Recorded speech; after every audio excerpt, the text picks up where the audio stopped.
Hi, John Craig here with Performance Plus Tennis. Welcome to the video today. Here I'm going to show you how to find contact on your forehand.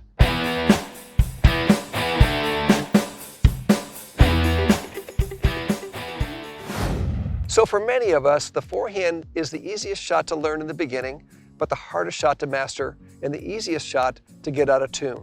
And the reason for that is there's so much freedom in the forehand, which makes it not only exciting to play it, the potential to hit a big shot, but also the potential to really have trouble timing the contact. So in today's lesson, we're going to go through where the key contact points are and give you some tips on how to find those contact points consistently. The first key to establishing a consistent contact point on the forehand is knowing where your ideal contact points are. If you don't know where your ideal contact points are when the ball comes, you're just going to be guessing, and the end result is going to be a lack of consistency and certainly a lack of accuracy. So we're going to go through where the ideal contact points are. And in this case, I'm going to do them with my grip, which is kind of what I'd call a semi-Eastern, almost moving towards a semi-Western grip, a little bit beyond an Eastern grip. And your contact points will vary a little bit depending on factors like the grip you use. But in general, I'm going to try to get to the medium height contact as much as I possibly can. I want to play more balls at the medium height because this is where I can generate more power and control and feel most comfortable playing the shot. So from a front view, you can see that my arm is extending out on a 45-degree angle, and you could describe this contact point as being away from me. It's not in tight on me, it's out and away. So it's really an arm's length and a racket's length away from my body, so I can generate very comfortable swing freedom through the contact point, okay? For a low ball, it cannot be directly below because that would pull me into an off-balance position and weaken the whole movement. So the low contact point has to come in closer to me, so I don't have to lose my balance to pick up the low contact. So there's the low, there's the medium, and then the high contact point, it can't be directly above because look how I'm getting cramped in my shot here. So the high contact point has to be further away. So it's out even further away, a full arm's length, and racket's length away from the body. And there's your high contact.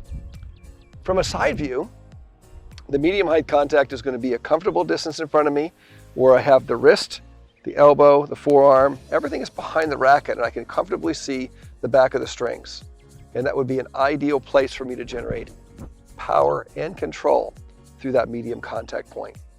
Obviously, if the further I get away from there, either going back or getting forward, I'm going to lose control and lose power on the shot.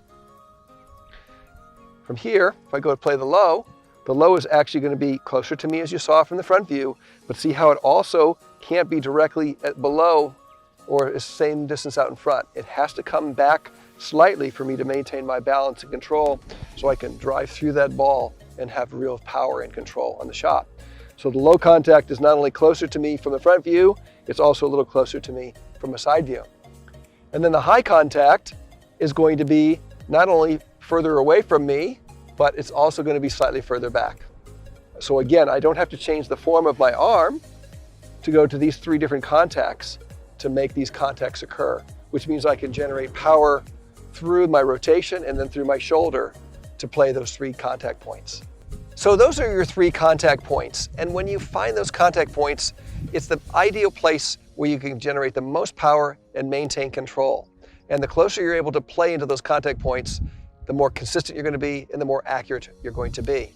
And in this segment, we're going to work on exercises and drills that are going to help you find those contact points. So for many of you who have watched my videos in the past, you know that I've learned a lot of my skills and refined my skills by practicing by myself.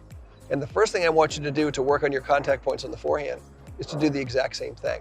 So dropping and hitting is a great way to discover where you're most comfortable and where you have the greatest amount of power and control. So I drop and I hit.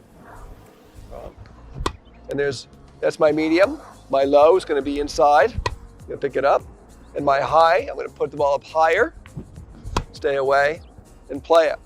And as you do that, you can incorporate footwork and movement so that you start to learn how to adapt to the ball, to receive the ball in the proper range. And all of these exercises are going to help you progress along the line of developing your contact points. So what you're trying to feel and discover here is how to generate power and control. And in order to do those two things, you have to have balance. So when you're tossing the ball, if you have to reach beyond your balance to hit the ball, you might get it, but you're not going to be accurate and you're going to be weaker. So if you toss the ball behind you, you're going to be weaker. So you want to be very cognizant of where you place the ball with an extension of the left hand so the ball is in front and you can play with balance. So you're able to rotate in and play the shot. If you compromise this position, you will not be able to play the ball with power and control because you'll lose your balance. So we want to make sure that you're placing the ball and you're able to generate a rotational movement through that contact to achieve both power and control. So one of the exercises I do with my students is to help them understand how to maintain balance on the court. So what I have them do is I put the racket down and I have them extend their hands out, put palms together, and then make a circle around the body and come back. And then I say to them, imagine that this is your circle, and imagine if the circle had walls, and that would become a cylinder. And I call that the circle or cylinder of balance. So when you're playing tennis, you want to feel like you're moving with this imaginary cylinder around you, and you're not reaching out beyond the imaginary walls that you've created with the cylinder. So when you're playing, you start in a great posture, and you do everything you can to stay in this posture, moving your feet, tracking the ball, judging the ball, and staying inside your circle of balance. Once you reach outside the circle of balance, everything is weakened and an error is most likely going to occur. So you're trying to play shots in the places that are most comfortable. It's almost just like walking up in the morning to open the refrigerator door to get some orange juice. We don't walk into the kitchen and then reach for a door, reach out of balance. We go up and grab the door right in the same place we even shake hands, or we work on keyboards, or drive a car. So it's in these ranges where you have the most power and control, and the same thing applies to your strokes in tennis. So if you can get out and work on these ideas and play with this image of having this cylinder of balance around you, and you're going to keep your posture and your balance, that's going to help you move your feet and find these contact ranges more often. Another concept that will really help you create the right spacing and get the right distance and range for the forehand is the use of the non-dominant hand. So when you make your unit turn to start the forehand, make sure that you get a nice separation of the hands from the body. And then when you go out and you stretch the left hand out, this is kind of setting up a guideline for your contact point. And even though the left hand doesn't spend a tremendous amount of time out there, it helps you set up the range because the ball is out in free space and we need something to be a physical reference or guideline for ball toss accuracy. And that's one of the reasons why you'll see all the top players, when they release, they'll get a good strong extension, not only to hold them in the turn, but also feel like they're creating a space, and then they rotate and they've got their spacing. So the non-dominant hand can also be a significant guide to help you find the ideal contact. So now that I have knowledge of my contact points, done some practice, understand what my circle of balance is, and I know how to use my non-dominant hand to create spacing and line up the contact, it's much easier for me to play the ideal contact points on my forehand.